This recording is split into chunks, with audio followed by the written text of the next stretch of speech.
وكذلك جعلنا في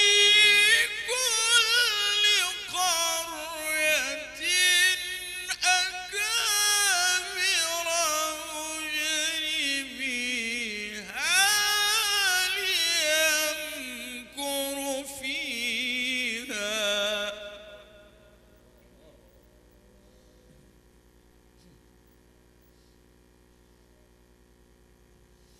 وما يمكرون إلا بأنفسهم وما يشعرون.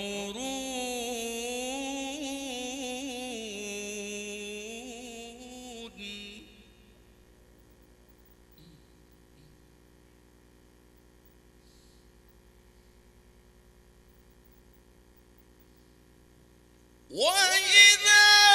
جاءتهم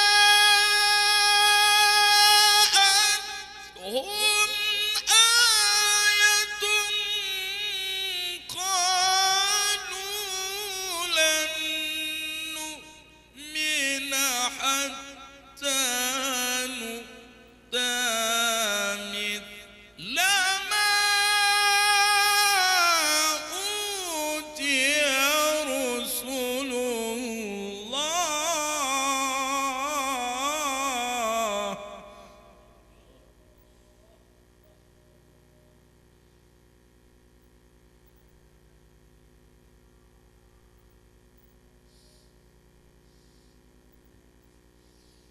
الله أعلم حيث يجعل رسالته سيصيب الذين أجرموا صغار عند الله.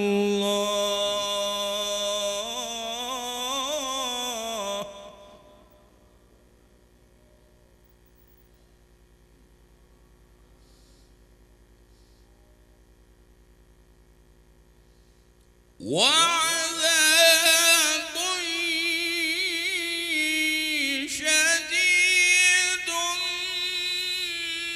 بما كانوا يمكرون.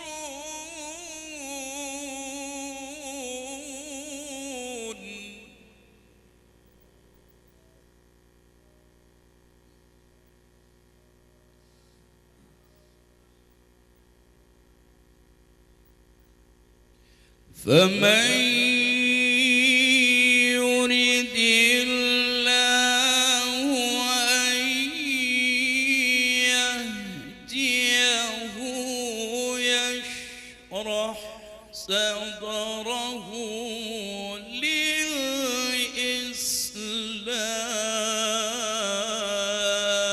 للإسلام.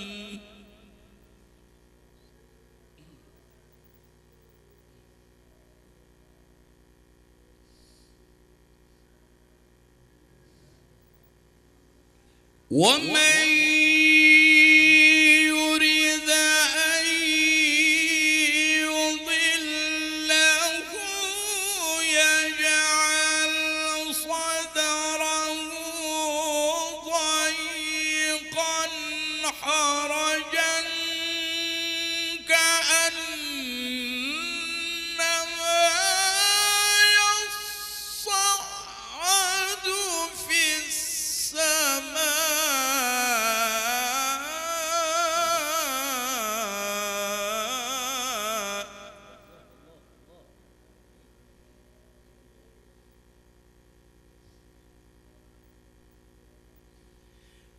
كذلك يجعل الله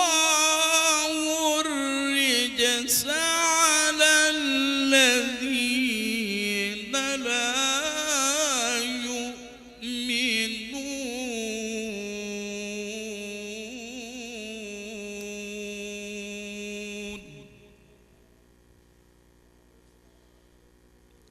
وهذا صراط ربك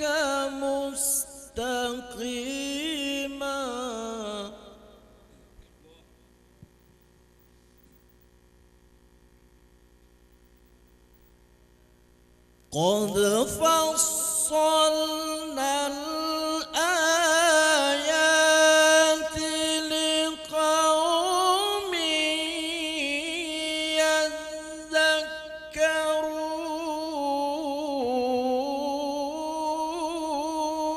يذكرون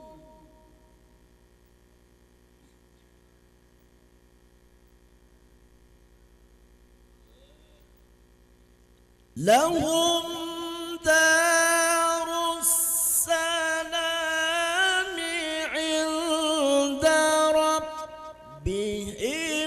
وهو وليهم بما كانوا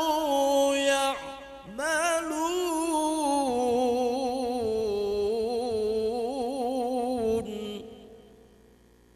ويوم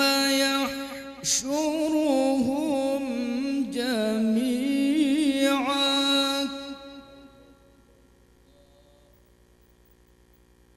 يا معشر الجن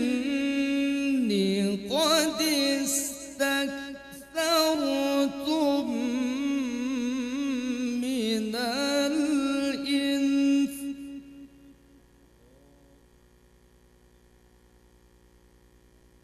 وقال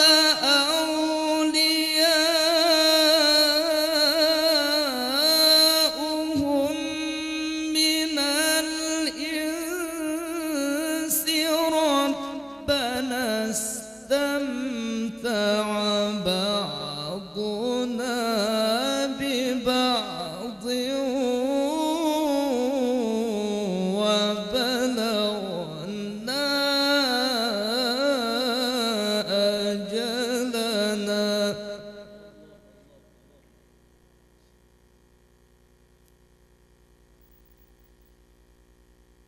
ربنا استمتع بعضنا ببعض وبلغنا أجلنا الذي أجلت لنا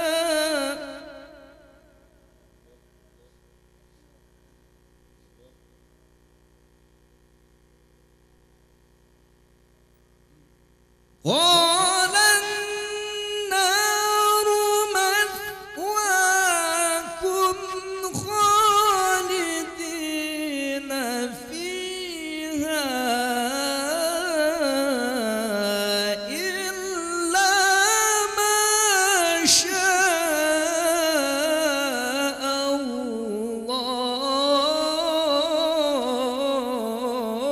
الله إن ربك حكيم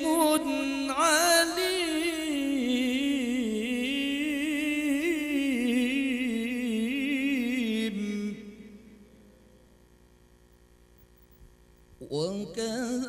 وكذلك نولي بعض الظالمين بعضا بما كانوا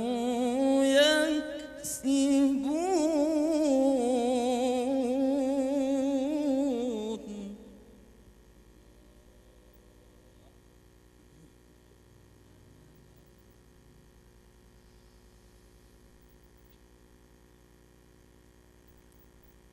يا معشر الجن والإنس ألم يأتكم رسل منكم يقصوا عليكم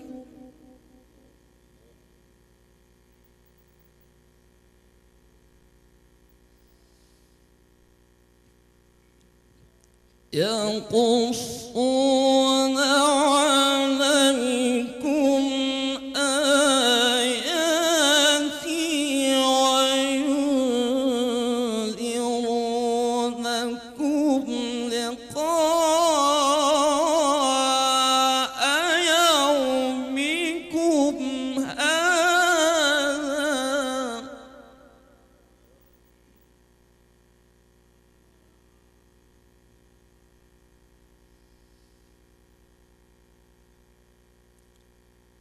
قالوا شهدنا على أنفسنا وغرتهم الحياة الدنيا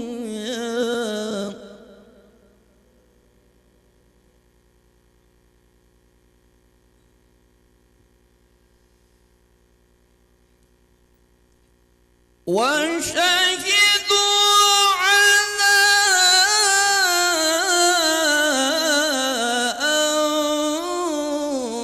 أنفسهم أنهم كانوا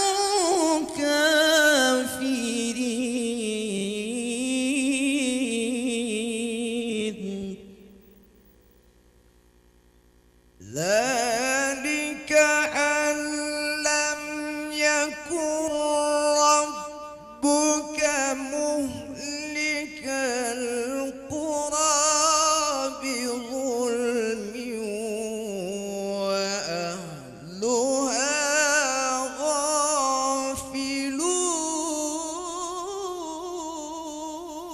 غافلون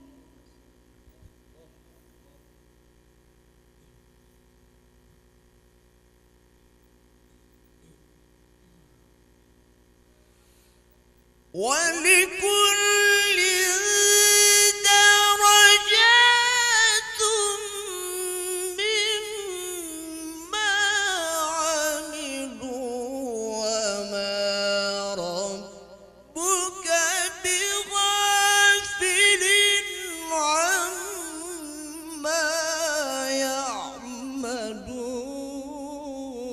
يعملون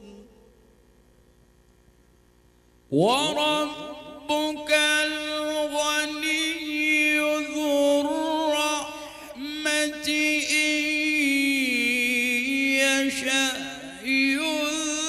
يذهبكم ويستخلف من بعدكم ما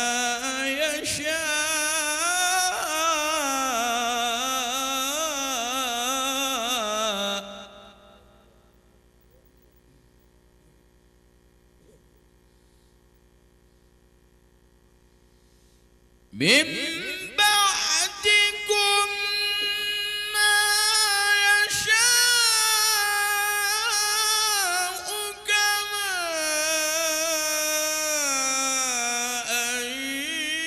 أنشأكم من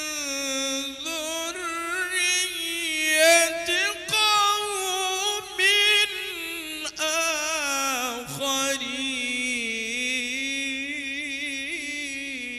آخرين إنما توعدون لآت وما أنتم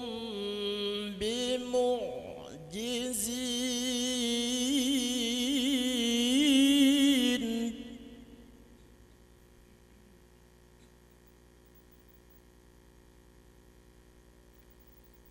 قل يا قوم اعملوا على مكانتكم إني عامل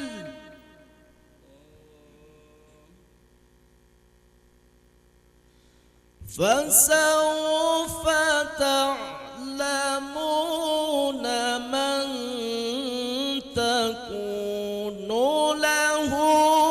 عاقبة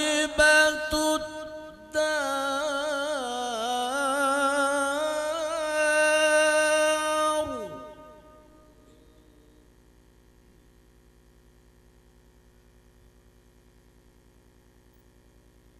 من تكون له عاقبة الدار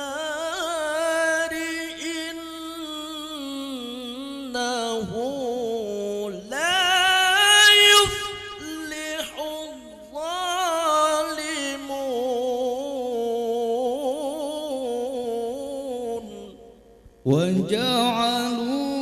لله مما ذرأ من الحرث والأنعام نصيبا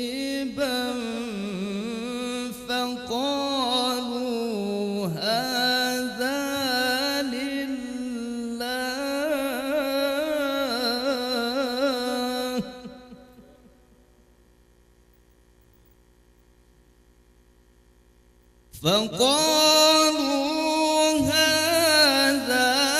لله بزعمهم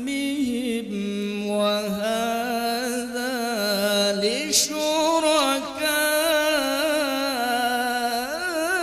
لشركائنا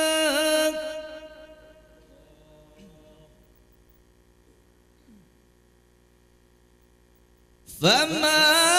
كان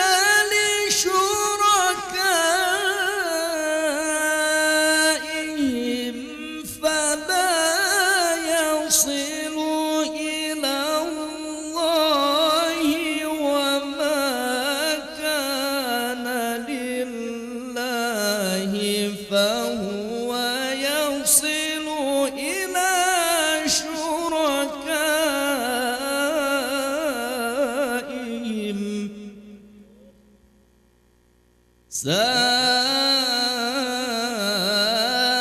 ساء ما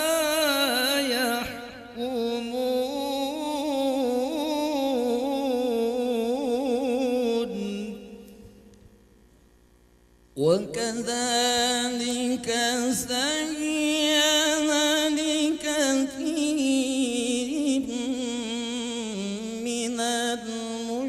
المشركين قتل أولادهم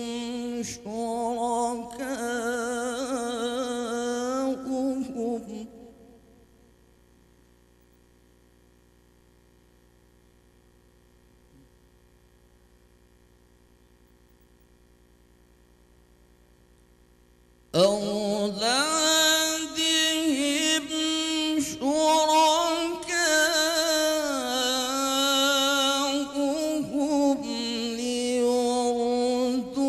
ليردوهم وليلبسوا عليهم دينهم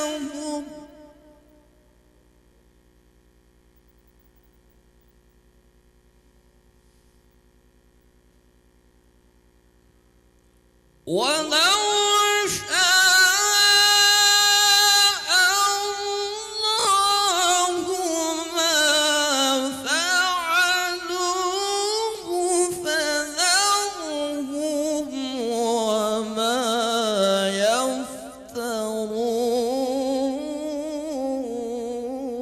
يفترون